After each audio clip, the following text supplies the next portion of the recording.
Hey, Nicole here. We are going to talk a little bit about the 5 aspects that you find the most often in explosive romantic relationships. So these are my top 5.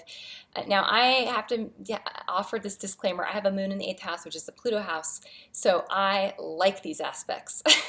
For some people, they're too intense and they're too much, and the opposite of what, hey, one man's trash is another man's treasure. So at any rate, now Pluto energies cannot be denied. Pluto has it's an outer planet in astrology. So people of your same age, you're going to have your Plutos around the same zodiac sign, okay? If not just one sign before or after. Okay, so but typically people your same age, their Plutos will be near your Pluto in your chart. So Pluto to Pluto aspects don't really mean anything. Pluto is a generational aspect, okay? So what we want to look at instead is we want to see personal planets making aspects to a partner's Pluto. So my top 5 favorite, and the reason this is because if you consider that I've got my Pluto in Libra, as do most other people my same age, born in 1977. And when your Pluto's in Libra, that means that everybody is going to hit my Pluto and your Pluto and their Pluto, all kind of, in the same sort of way. Now, if somebody comes and directly their Sun or their Moon or their Venus or their Mars makes a conjunction to my Pluto, meaning it's right next to it in the 360 degrees of the birth chart, or it's opposite the Pluto. This is significant because, again, we have 360 degrees in a circle, and we've gotten down to the point where just a 6-degree window, and your planet is within my 6-degree window, okay? In astrology, the closer an aspect is to 0, being an exact 180-degree opposition or a 0-degree conjunction, the better, the stronger, more powerful it is. Now, why this is Pluto is this planet of regeneration. It's considered a karmic planet. It's a fated planet. It's a generational energy that we're all under. People of our same age all have the same kind of planetary energy. So when somebody comes and they make an aspect and they activate your Pluto, they're going to bring up issues for you that have to do with transformation, death and rebirth. With that comes fear. We don't necessarily like to die and be reborn. So this person will bring up these compulsive fears in us. Somebody who has Pluto to we'll get to the 5 aspects that I love, but Pluto to these personal planets of yours, you as the personal planet person. So let's say you have Pluto and it's a Libra Pluto and it's conjunct my Libra Sun. Okay, that means I am the personal planet. I am the one experiencing these feelings of obsession, these feelings of compulsion, these feelings that, for me, let's say I'm somebody who's not normally a jealous person, but with you, with passion comes many times this fear of loss of control of one's own emotions, loss of control of the partners and their behavior. And there's also this intense bonding that happens when you have Pluto contacts with somebody. When it is a romantic relationship or a sexual relationship, there is such intensity during this type of relating that the thought of this person going and doing that with somebody else can be disturbing to the planet person. Now, it depends on which planet is being activated. So we'll start with my top 5 favorite. They're in no particular order. Number 1 is just simply Pluto Sun. So if somebody's Pluto or your Pluto is either exactly opposite your partner's Sun, or vice versa, or conjunct the partner's Sun, or even trine the Sun. But we're talking more about, this is explosive, so we want oppositions and conjunctions. Then there is going to be, for the Sun person, a feeling of obsession. You feel a little bit obsessed about the Pluto person as an entity. They themselves, for you, it's a little fatal attraction-ish. Not that you would kill their bunny rabbit or whatever, make soup out of it, but it's like this a little bit of obsessive, compulsive, you can't help but think about this person, okay? This desire, there's a feeling, a magnetic feeling with Pluto Sun, Pluto Moon, Pluto Venus. You want to be near this person, and it's an intense draw, okay? But it's more so the person. It's them as an entity. Now, number 2 would be Pluto to the Moon. Pluto to the Moon is emotionally, so if someone's Pluto is aspecting my moon, conjuncted or opposite my moon, that I'm going to feel emotionally exposed. You feel exposed to this person. You feel, again, these elements of obsession, this magnetic feeling, this fated feeling, this sense that this person could completely change my life and the way that I even look at the world, okay? There is a desire with Pluto moon to merge. You want to merge with this person, but it's also this kind of scary thing. So you kind of want to get away from this person or run from this person too, but you can't help but like come back towards them. It's this magnet thing. It's like tractor beam, like sucks you in. And it's because there's this deep underlying understanding that through this intensity, through this having to face your fears with this other person, you get to have the opportunity to possibly be hurt or possibly not be hurt. And that process teaches us about trust. It's about trusting ourselves, trusting life, that no matter what, things are going to be okay. Okay, I went to this place with this person, I let myself be exposed. Maybe they hurt me, but I survived in the end, okay? And ultimately I was transformed, and I am now stronger for the experience. So this is why there's this fated kind of karmic feeling to the Pluto relationships, because the work you can do in these relationships is pretty monumental.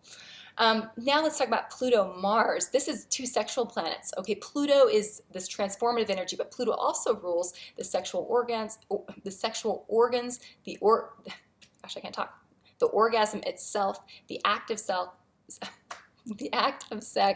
the main event, okay? So you take that and then you combine it with Mars, which is the planet of war, the planet of passion, singularity. It's going out and fighting for something that, is your personal passion. It's masculine. It's the man, you know what I'm saying? Okay, so you put these two things together. It's a very volatile, heated, passionate, sexy, hot energy. We don't want to see, Pluto-Mars squares, these are, as far as the actual sexual aspect between two people, this is very hot, intense sex, but it burns out quickly, so you need to have other sexual aspects to kind of carry the relationship over the long haul if you're wanting this to be a long-term thing. Otherwise, you'll end up in just a pile of ashes. If this is Pluto-Mars opposition or conjunction, this is a very volatile energy. There is a sense that these two people are going to, there's almost like ripping each other apart. Like you really can you need to be careful. This is a very, very magnetic, powerful energy sexually pulling two people together, but it can be quite destructive, jealous, combative, can be a little hot and heavy. You just need to be careful it doesn't self-destruct, okay? Because it's really just taking pure masculine energy and pure transformative energy, and it's channeling it through sort of sexual tension and active sex. And so anyway, it can be nice if there are other supportive elements in the synastry, but it's a very hot, magnetic, explosive, most explosive, I would say, of all the combinations we're talking about. But when you explode something, how many times you've destroyed it? So not always great. Then we talk about Pluto. Let's see. Actually, let's do this too. I'm changing this. This is the top 6. Okay, so Pluto-Venus. Pluto-Venus aspects are lovely. You've got Pluto, which is transformation. Venus is our love nature. It's us. It's about where Mars is about singularity. Venus is about, she's like Mars's partner. She's about unification, harmony, bringing two people together, since we're talking about relationship, through romance, through beauty, through love, truth, idealism, all this stuff.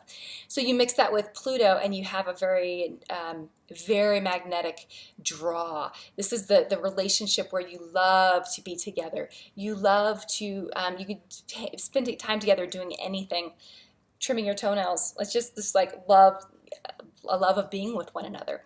And also, by the way, all of these aspects, I would also consider looking at them. We're talking about the longitudes. I would also look in the declinations, which is, of course, this is as the planets orbit, they're at different, if you're to take the solar system, we're always looking at the solar system, the longitudes, which is flipping the solar system on its side, right?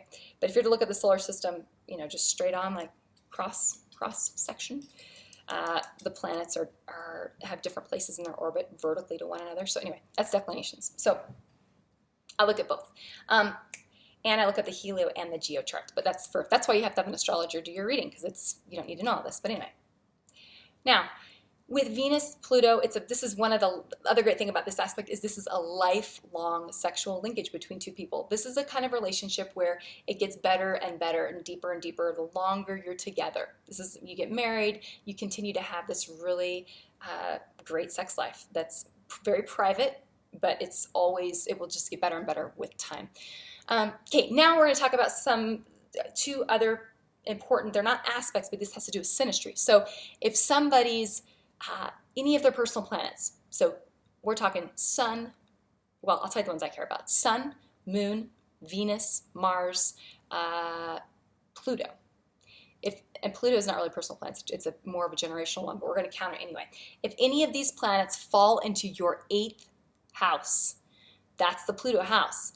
This person for you is going to light up 8th house issues, which are the same thing as Pluto. This is this desire you'll be magnetically attracted to this person depending on which planet is making the aspect. If it's their sun, it'll be a little different flavor than their moon or their Venus, but you are going to be very attracted sexually to this person.